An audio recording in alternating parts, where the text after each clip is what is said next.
Dear student, स्वागत है आप सभी का आज की क्लास में। व्युत्क्रमणीय अवयव क्या होता है, कैसे हम प्रारंभिक संक्रिया जिसे प्रारंभिक रूपांतरण भी कहते हैं के द्वारा किसी वर्ग अवयव का व्युत्क्रम ज्ञात करते हैं, ये सीखने के बाद आज हम सीखेंगे व्युत्क्रम अवयव से संबंधित दो महत्वपूर्ण प्रमेय। ये प्रमेय परीक्षा के दृष्टिकोण से भी महत्वपूर्ण है, जो कि बोर्ड परीक्षाओं में पूछी जा सकती है। तो चलिए शुरू करते हैं आज की क्लास।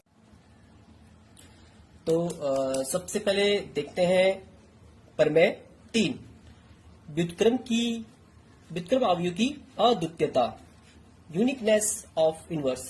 इस थ्योरम के अकॉर्डिंग किसी वर्ग अवयव का व्युत्क्रम अवयव यदि उसका अस्तित्व है, अब ये इसको समझो, यदि उसका अस्तित्व है मतलब सभी वर्ग अवयव व्युत्क्रमणीय नहीं होते हैं, केवल वही वर्ग अवयव व्युत्क्रमणीय होते हैं जिसके लिए किसी वर्ग अवयव बी का अस्तित्व इस प्रकार से होता है कि A B is equal to B A equal to I. ये हमने व्युत्क्रमणीय अवयव की डेफिनेशन में पढ़ा था, ठीक है।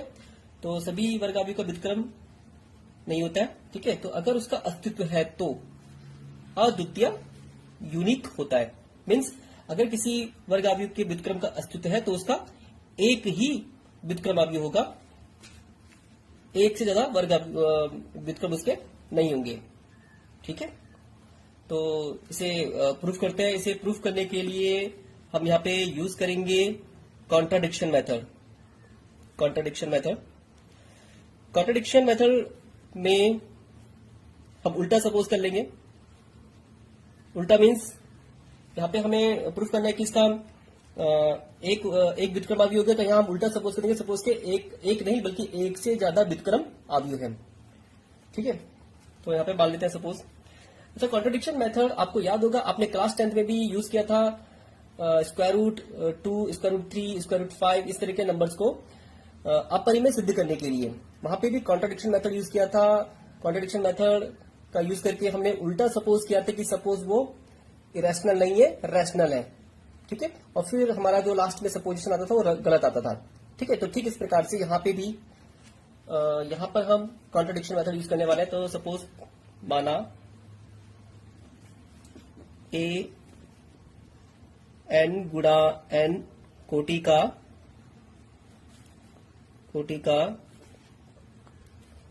व्युत्क्रमणीय, ठीक है। ये भी इंपॉर्टेंट बात है। व्युत्क्रमणीय वर्ग अवयव है तथा, अब क्योंकि व्युत्क्रमणीय तो इसका व्युत्क्रम होगा, और क्योंकि यहां पे हम कॉन्ट्राडिक्शन मेथड यूज कर रहे हैं तो उल्टा सपोज करेंगे। सपोज का एक नहीं बल्कि एक से ज्यादा इनवर्स हैं, और सपोज के दो इनवर्स हैं तथा बी व सी इसके दो व्युत्क्रम है, ठीक है। तो बी को ए का व्युत्क्रम सपोज किया है, तो व्युत्क्रम की डेफिनेशन के according A B is equal to B A equal to होगा आई, इक्वेशन फर्स्ट। इसी प्रकार से सी को हमने ए का व्युत्क्रम सपोज किया है, तो व्युत्क्रम की डेफिनेशन के according A C is equal to C A equal to I, equation 2, ठीक है। तो हमने यहाँ पे बी और सी इसके दो अलग अलग व्युत्क्रम सपोज करें।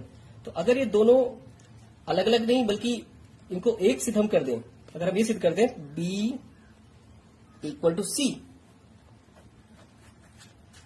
ठीक है, तो यहाँ पे ये प्रूफ हो जाएगा कि बी और सी अलग अलग नहीं, जो हमने सपोज किया अलग अलग है, तो ये एक ही है, ठीक है।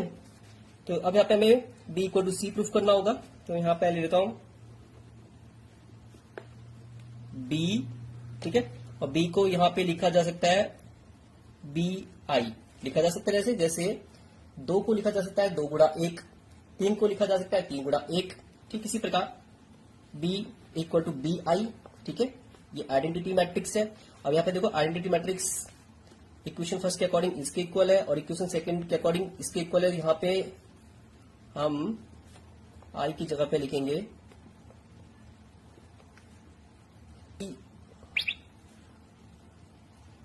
AC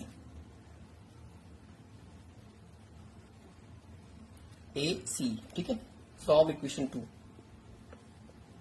फ्रॉम इक्वेशन 2, ठीक है। आई की जगह पे AC लिखा जा सकता है, ठीक है। ये हो गया B इज इक्वल टू, अब यहाँ पे देखो इक्वेशन फर्स्ट के अकॉर्डिंग B A I के इक्वल है, तो यहाँ पे I आ जाएगा IC फ्रॉम इक्वेशन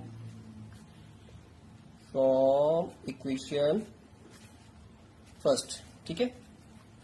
B और आइडेंटिटी मैट्रिक्स की मल्टीप्लाई किसी भी मैट्रिक्स के साथ करते तो वही मैट्रिक्स आ जाता है, यहाँ पे हो जाएगा I इंटू C, ठीक है। तो ये B इक्वल टू C आ चुका है।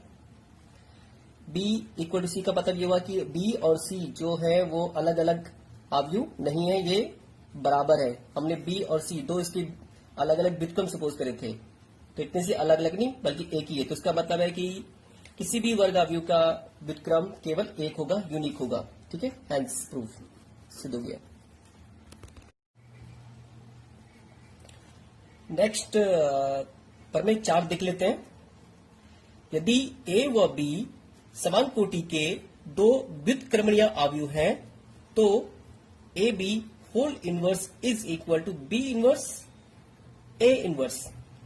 कुछ वैसे ही है जैसे हमने ट्रांसपोज में देखा था। ट्रांसपोज में हमने देखा था A B whole dash is equal to B dash A dash, ठीक है। तो इसे प्रूफ करने के लिए पहले एक बात समझ लेते हैं, जो आप लोग आगे के चैप्टर सारणिक में समझने वाले हैं, ठीक है। तो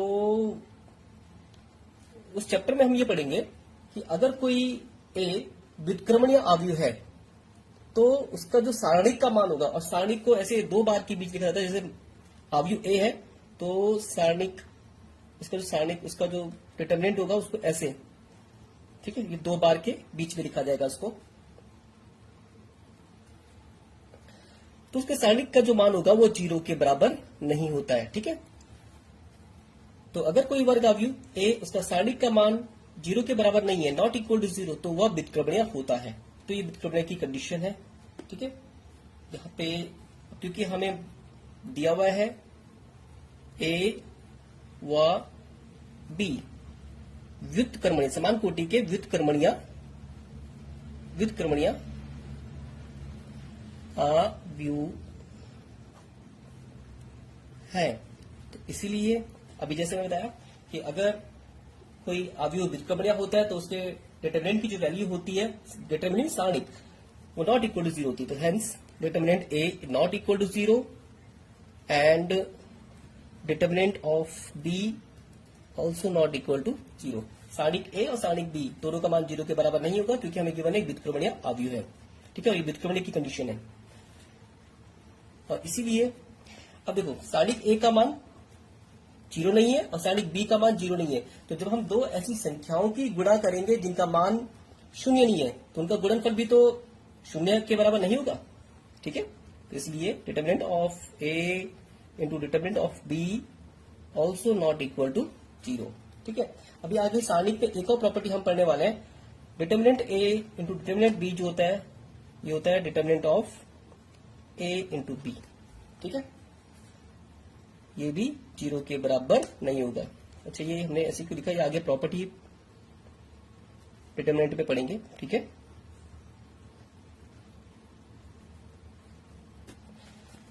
अब यहां पे देखो ए बी का जो प्रोडक्ट है इसका सारणिक का मान 0 के बराबर नहीं है। तो इसका मतलब अभी मैंने बताया कि अगर किसी आव्यूह के सारणिक का मान 0 के बराबर नहीं होता है तो वह व्युत्क्रमणीय होता है। तो इसीलिए ए बी व्युत्क्रमणीय आव्यूह है, ठीक है।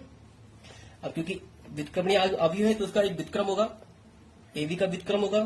सपोज इसका जो व्युत्क्रम है, इसके व्युत्क्रम को रिप्रेजेंट करेंगे इनवर्स लगा के इस तरीके से, A B into A B whole inverse. ये किसके इक्वल होगा, व्युत्क्रमणीय की परिभाषा के अनुसार ये आई के बराबर होगा, आइडेंटिटी मैट्रिक्स के बराबर होगा ना। अगर ए बी व्युत्क्रमणीय आव्यूह है तो उसका जो व्युत्क्रम होगा उसको इस तरीके से रिप्रेजेंट करेंगे और इन दोनों का जो प्रोडक्ट होगा वो आई के इक्वल होगा, आइडेंटिटी मैट्रिक्स के इक्वल होगा। ठीक है, अब हमें प्रूफ करना है A B whole inverse is equal to B inverse into A inverse. ठीक है, तो मीन्स जो लेफ्ट हैंड साइड है, लेफ्ट हैंड साइड में हमको ए बी होल इनवर्स इसे रखे रहना है, तो ये तो यहीं पे रहेगा। ये बाकी हमको ये यहां से हटाना है, ए को हटाना है और बी को हटाना है। ठीक है, अब देखो ए को कैसे हटाते हैं, तो ए को हटाने के लिए यहाँ पे ए इनवर्स की मल्टीप्लाई कर दो। ठीक है, और ये ए इनवर्स की मल्टीप्लाई पहले की है। आपको पता है कि अवयव का जो गुणा होता है वो क्रम विनिमय में नहीं होता है, कॉम्पिटिटिव नहीं होता है। उसमें अगर हम क्रम बदल देते हैं अवयव के गुणा में तो गुणनफल भी अलग होगा। ठीक है, तो ये हमने प्री मल्टीप्लिकेशन करी है, पहले मल्टीप्लाई करी है, दोनों साइड में करनी है ए इनवर्स की। ठीक है, ये स्टेप में लिखते हैं हम ए इनवर्स की दोनों पक्षों में पूर्व गुणा करने पर। ठीक है, ये जगह ए इनवर्स इंटू ए, देखो ये ब्रैकेट मैंने हटा दिया। अब ये ब्रैकेट यहाँ पे ए इनवर्स इंटू ए आ गया है ना, ब्रैकेट चेंज कर दिया, इसका ग्रुप चेंज कर दिया। और ये कौन सा गुण होता है, साहचर्य। ठीक है, और अवयव साहचर्य नियम का पालन करता है। साहचर्य नियम में क्या होता है, हम ग्रुप बदल सकते हैं, मीन्स ब्रैकेट बदल सकते हैं, B into A B whole inverse is equal to, किसी भी मैट्रिक्स की मल्टीप्लाई आइडेंटिटी मैट्रिक्स से होती है तो वही मैट्रिक्स आ जाता है। ठीक है, यहाँ पे हमने क्या साहचर्य नियम से, साहचर्य जिसको एसोसिएटिव प्रॉपर्टी भी होते हैं, एसोसिएटिव नियम से। ठीक है, वीडियो थोड़ा लंबा बन रहा है, जल्दी करते हैं। और व्युत्क्रमणी की परिभाषा के अनुसार जानते हो ए इनवर्स इंटू ए आई के बराबर होता है, A B whole inverse is equal to A inverse. Identity matrix की मल्टीप्लाई बी से होगी तो बी आ जाएगा, A B whole inverse is equal to A inverse. ठीक है, अब ए तो हट गया, यहां से ए हट गया, अब हमें बी हटाना है। और बी को हटाने के लिए भी जैसे हमने ए को हटाने के लिए किससे मल्टीप्लाई की थी, ए इनवर्स से मल्टीप्लाई की थी। ठीक है, प्री मल्टीप्लाई की थी, पहले मल्टीप्लाई की थी। इसी प्रकार से हमें बी को हटाने के लिए बी इनवर्स की पूर्व गुणा कर देंगे, मतलब पहले बी इनवर्स को लिखेंगे।